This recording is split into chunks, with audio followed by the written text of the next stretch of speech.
สบายดีพี่น้องสบายดีสวัสดีกับสี่สุขุสุขคนสบายดีป่ะลูกน้ำสบายมื้อนี้เฮาสิพาพ่อแม่พี่น้องไปเบิ่งเพิ่นเฮ็ดทางเนาะหรือว่าเฮ็ดถนนพี่น้องเพราะว่าหลังจากจบงานบุญแล้วเฮาก็บ่ได้ถ่ายคลิปต่อเลยเนาะหลังจากจบงานบุญแล้วพี่น้องหลายๆที่เพิ่นจัดในงานบุญนั่นเนาะที่มีศรัทธามาอุปโมทนาหลายๆคนหลายๆท่านเนาะพี่น้องเพิ่นก็รวมเงินได้หลายเติบแต่ว่าบ่สุกบ่ฮู้ว่าได้ยอดเท่าใดเนาะพี่น้องเพิ่นก็เลยนำได้หลายที่ได้จากการจัดบุญบาตรนั้นมาเฮ็ดทางเนาะพี่น้องเฮ็ดทางก็เป็นทางแบบมาแปลงทางเนาะเดี๋ยวสิพาไปเบิ่งซะพี่น้องไปเพิ่นแปลงทางที่น้ำมันท่วมเนาะพี่น้องน้ำท่วมบางหน้าฝนนั่นแหละเพิ่นเอาเงินที่และจากการเฮ็ดงานบุญมาแปลงบ่อนนั้นพี่น้องเดี๋ยวสิพาไปเบิ่งเป็นขยายถนนใหม่เนาะปีนี้เอาซ้ำนี้ไปก่อนบ่ได้เทคอนกรีตเด้อพี่น้องปีนี้เพราะว่างบมันบ่พอถ้าจะเฮ็ดทางอยู่ไสดูสิเห็นบ่จ๊ะสิเห็นบ่จ๊ะอันนี้เป็นทางคอนกรีตที่FC จากช่อง YouTube ทีมงานดีๆเนาะเป็นคนออกกันพี่น้องบวกกับเงิน20 บาทส่วนหนึ่งแต่ส่วนหลายเป็นเงินจาก FC เนาะเดี๋ยวพาไปเบิ่งพี่น้องที่เพิ่นแปลงต้องได้เอารถจักรมาเนาะพี่น้องนี่เดี๋ยวพามาเบิ่งพามาดูกันเดี๋ยวจะมีรถขนดินเนาะมาถมดินแล้วก็แปลงทางที่บอนที่มันลุกมันโน่นเนาะเดี๋ยวพาไปเบิ่งทุกคนโอ้ยรถเปิดไปเป็นแปลงอยู่เบื้องบันน้อยเนาะอันนี้เป็นทางเสื่อมระหว่างบันใหญ่กับบันน้อยพี่น้องก็คือบันไตกับบันเหนือนั่นแหละเป็นมาแปลงแถวนี้ก่อนเพราะว่าเส้นทางตัวนี้มันเป็นเส้นทางแคมแม่น้ำเซโดนพี่น้องซึ่งตะกี้แต่ก้อนน่ะทางอยู่พุ่นไหนพี่น้องปุ๊บตั้งแต่บาสุกเกิดได้ยังไงมาเนาะทางอยู่แถวนะพี่น้องซึ่งตะลิงเซ่ตัวนี้นะมันโยดมันเจือนมาเรื่อยๆเนาะพี่น้องเพราะว่าน้ำเซ่มันเสาะเวลาหน้าฝนทางเดียวที่สีเห็ดเนี่ยมันบ่เจือนก็คือต้องเห็ดกันเจือนแล้วเนาะพี่น้องซึ่งมันใส่ทรัพย์สินหลายใส่งบหลายเป็นพันล้านปุติเนาะพี่น้องจึงสิได้นี่เพิ่นมาแปลงตรงนี้ใหม่โอ้ย แต่ปานเป็นตะกล้องให้บ่าวเด้อแล้วว่าสิลงมาถ่ายคลิปนี่เป็นกำลังเริ่มแปลงเริ่มจากตรงนี้ไปเนาะสุดท้ายพี่น้องเขาเจ้าสิคนดินไปถมอยู่ทางบันน้อยก่อนเนาะเพราะว่าบันน้อยปีกายนี่เป็นบริเฮ็ดคอนกรีตกับบันใหญ่เนาะนี่ทุกคนเป็นน่าจะเมาจ่ายเนาะเมาแบบซื้อดินเป็นรถได้บอกกับเมาเป็นอะไรแบบ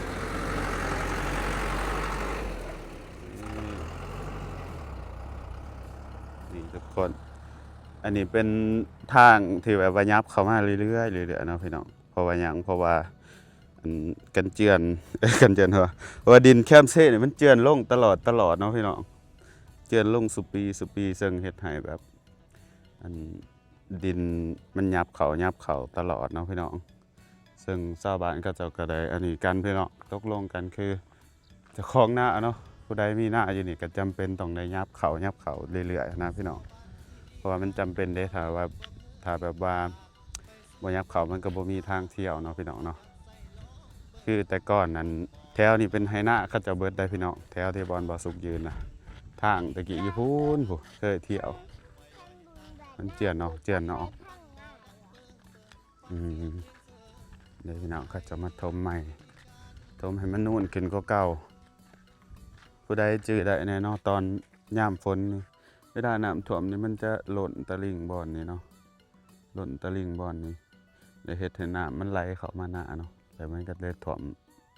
ถมบ้านเฮานะน้ำเซโดนตัวนี้ก็จะทมขึ้นบ่สูงปานใดเลยก็บ่สูงปานใดเนาะแสดงว่าเขาจะทมหลายเติบอยู่แล้วนี่ในบ่อนี่ที่มันมักล้นเนาะส่วนหลายเวลาน้ำเก็บมันสิล้นบ่อนี้ก่อนซึ่งเขาจะทมแต่ทางเขาจะบ่ได้ทมมันนี่ขึ้นปานใดเขาจะยับทางเขาจนแบบจำมันนี่เนาะจนได้มางหัวโรงเรียนเลยเนาะนี่เป็นโรงเรียนประถมบ้านต่างๆเฮาเพิ่นก็ทมขึ้นน้อยหนึงเนาะเอาดินมาทมใส่อันนี้เป็นบันใต้พี่น้องบันใต้ซะเพิ่นจังสิเข้าใจเนาะบันใต้หรือว่าบันน้อยบ้านบ่สุกบันน้อยเด้เพิ่นก็คนดินมาถมเนาะสูงแห้งบันน้อยก็ถมดินไปก่อนเนาะแต่ว่ายามฝนนี่ก็น่าจะแบบไข้ขึ้นกว่าเก่าเพราะว่าบางยามฝนปีนี้แบบหมุนไปนะพี่น้องมันเละแห้งก็สิไข้กว่าเก่าในจักหน่อยคุณแหละบางที่ปีหน้าปีไหนเพิ่นอาจจะเก็บเงินกันอีกเนาะพี่น้องเก็บเงินกันเฮ็ดคอนกรีตทีนี้ถมทางไปก่อนเพราะว่าทางมันยังบ่ทันเป็นลูกเป็นร่างนะพี่น้องมันเป็นทางแบบตะกี้ตะก้อนเนาะหลบรถกันนะจ๊ะเดี๋ยวพาไปเบิ่งคนดินมาถอกเนาะ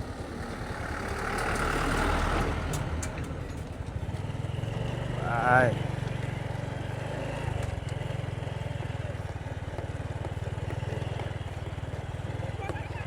โอ้เดินหมอหมอแค่นี่เที่ยวสบายเลย ตอนยามฝนมาเที่ยวจนสิไปบ่ละเนาะโอ้เขาเจะกำลังเฮ็ดฮอดนี้เนาะ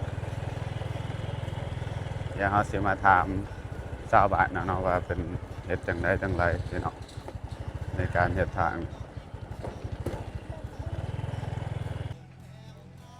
เพิ่นกำลังเฮ็ดฮอดนี่เนาะพี่น้องสุดบันน้อยเลยจนฮอดเทือนหลังสุดท้ายโอ้เขาจะตัดทางอยู่นี่เลยเนาะตัดซื้อไปเลยว่าทางน่ะเออจำทางนี่เนาะพี่น้องเดี๋ยวพามาเบิ่งนำเด้ออันนี้เป็นทางเก่าเนาะทุกคนทุกบ่อนนี่มันมาบ่หลายเด้มันเละแฮงเพิ่นก็เลยตัดทางให้มันซื่อเลยเนาะ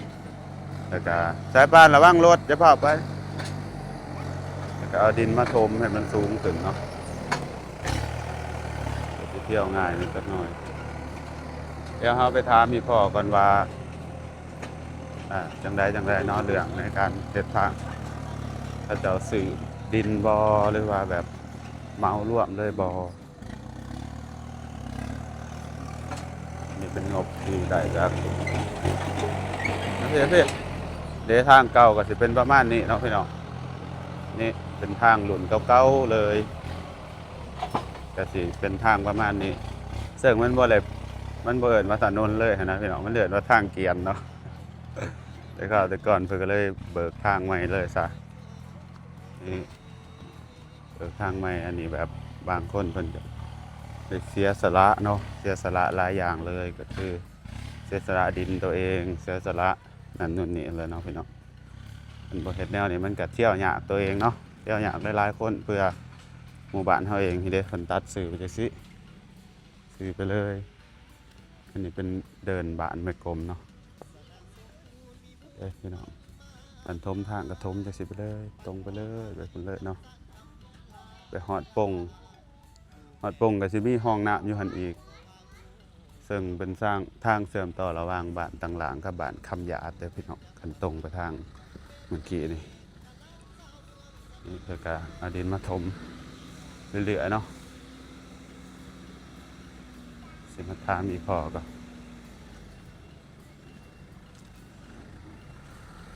อีพ่อถ่ายเขาเจ้าซื้อดินเอาวะพ่อ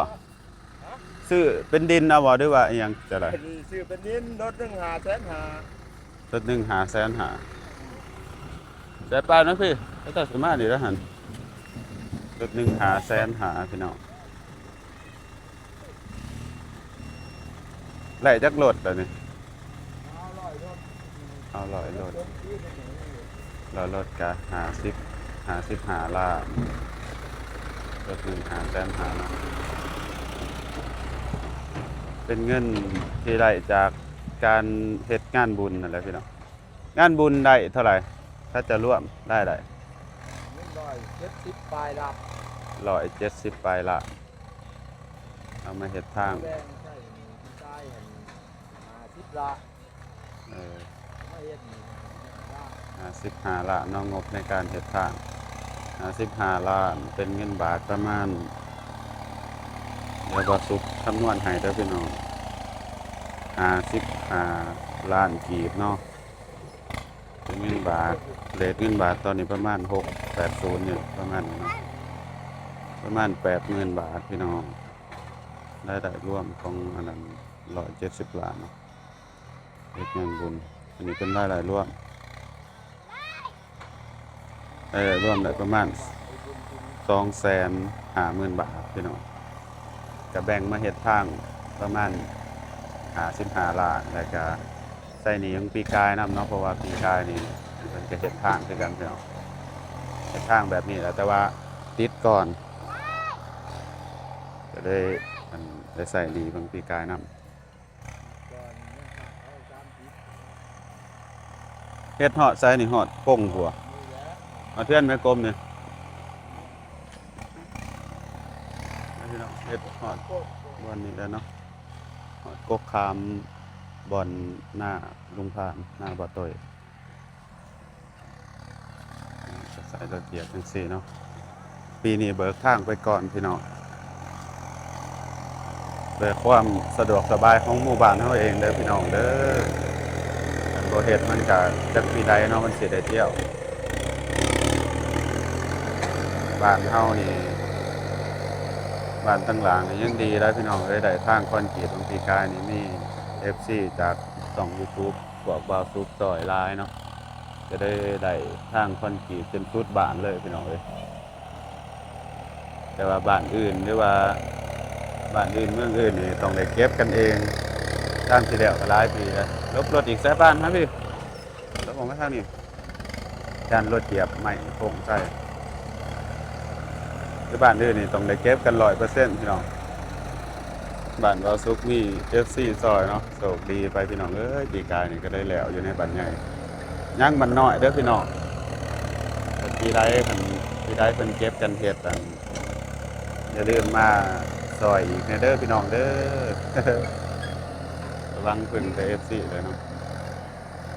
หากปีนี้บ่คือสิบ่ได้เฮ็ดแล้วพี่น้องเพราะว่ามันหลายอย่างหลายเนาะ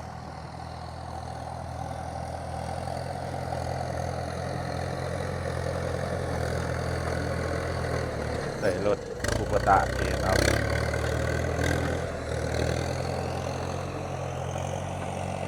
ได้มีเครื่องมีซ่านคราวนี้ก็ไปมาหาสู่กันสบายแล้วพี่น้องบ่ได้หมุนขี้ต้มคือปีก่อนล่ะ ก็สิบืนขี้ต้มคือเก่าแต่ว่ามันสิบ่ถึงขันยะคือบางปีนะพี่น้องปีกายรถจนไปบ่ได้เพราะว่ามัน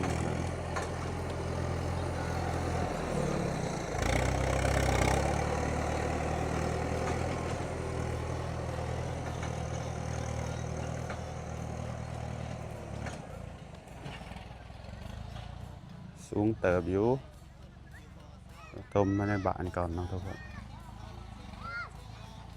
ก็สิประมาณนี้ทางขาวๆไปก่อนเนาะ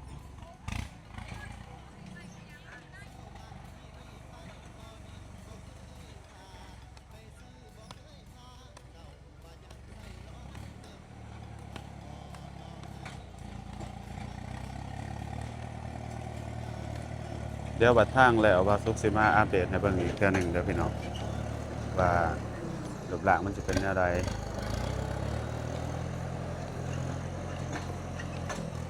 สำหรับดินที่เอามาถมนี่ก็เป็นดินนั่นน่ะเด้อพี่น้องเป็นดินดากเนาะบ่มีดินลูกรังเด้อพี่น้องเพราะว่า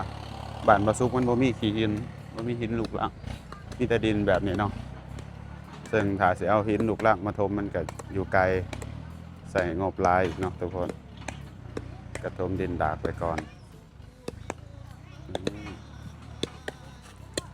ไปสบายแล้วเนาะบัดนี้เที่ยวมา บายสะดวกบ่ลมบ่ไหลแล้วเนาะ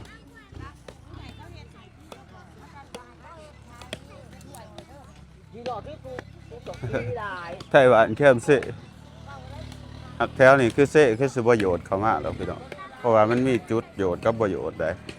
น้ำเสะโดนนี่มีบ่อนน้ำเสาะกับน้ำบ่เสาะบ่อนใดที่น้ำมันเสาะนั้นดินมันสิโยชน์เนาะซึ่งไทยบ้านเพิ่นก็แบบว่าตะกี้แต่ก่อนนะเพิ่นก็พาต่างหวานบ่อนที่แบบว่ามันบ่โยชน์เนาะ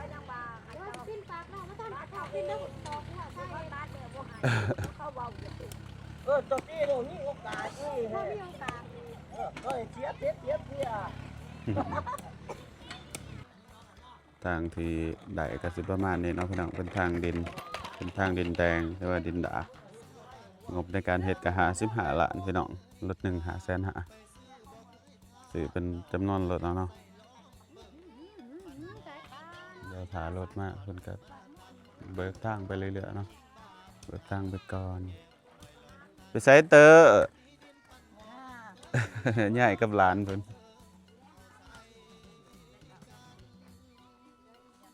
ไปใช้บ้านเฮากลับไปบัดนี้ไปนี่ก็พาพี่น้องมาเบิ่งเด้อพี่น้องเอ้ยงบที่เพิ่นได้จากการจัดงานบุญบาทเนาะก็มีคนมาโมทนาหลายพี่น้องเพิ่นก็มาเฮ็ดทางส่วนหนึ่ง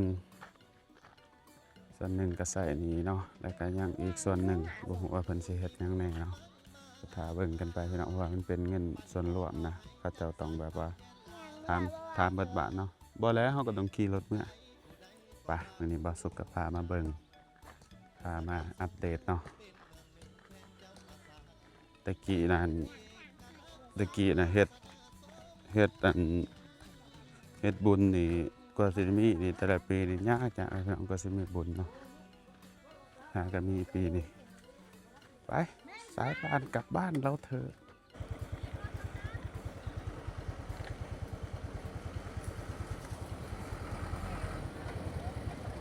500,000ฮะ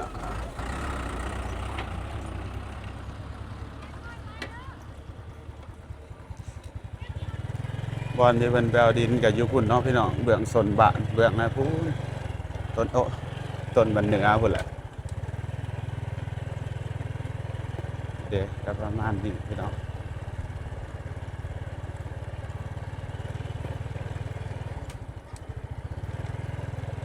ต้นไม้ไปเรื่อยๆแปลงไปเรื่อยๆเนาะพี่น้อง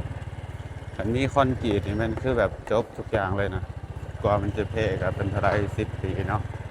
ยังหน่อยขั้นต่ำก็10 ปีแหละคอนกรีตนะแต่ว่าทางเก่ามันก็เพ่แห้งนะพี่น้องมันบดจนบ่เป็นทางนะคือพอสุกท้ายเห็นแต่ทางเก่าเป็นแค่ทางเกียมนี่เนาะเป็นก็เลยต้องเลยเบิกทางใหม่ให้มันกว้างขึ้นให้มันดีขึ้นกว่าเก่าเนาะ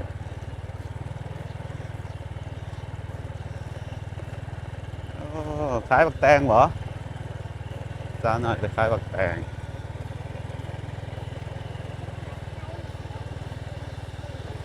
เป็นแต่เนาะเจ้าได้เป็นอยู่ว่าเจ้า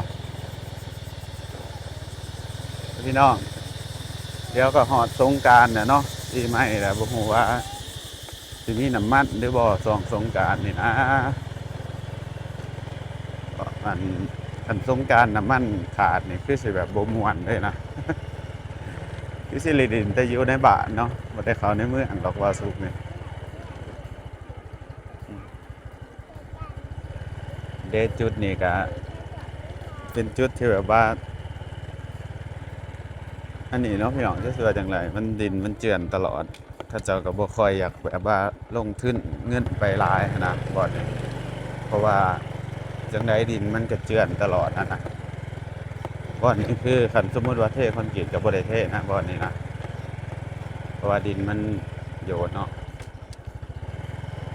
เด็ดไปมันก็พังซื่อๆนอกจากว่ามีกันเจือนพุ่นละดินมันกับสิเจือนตั้งแต่เป็นบ่อนเนาะพี่น้องเพราะว่าน้ำเซ่มันโค้งเลยโค้งสายโค้งขวาหน้ามันพัดมาถือบ่อนนี่มันก็โยด ซึ่งจุดที่มันบ่เยอะก็คือในหมู่บ้านเนาะในหมู่บ้านนี่น้ำมันบ่ได้ถือกันนะเด้บ่ได้ไหลเซาะนะมันก็เลยแบบบ่เยอะเนาะผู้ใหญ่นะครับตะกี้เพิ่นก็พามาตั้งบ้านอยู่นี้เนาะ หมู่บ้านก็น่าอยู่ขึ้นหลายแล้วพี่น้องถ้าตั้งแต่มีคอนกรีตมาขอบมุกขอบใจขอบคุณทุกผู้ทุกคนเด้อที่ส่งเงินมาให้บางปีก่อนเนาะที่มาซอยหมู่บ้านบ่อสุกเนาะบ้านบ่อสุกก็เป็นตาอยู่ขึ้นแต่ย้อนจุเจ้าแหละเด้อทุกคนขอให้ทุกคนอยู่ดีมีแห้งทุกผู้ทุกคนเด้อเป็นตัวแทนขอบคุณให้ชาวบ้านเนาะ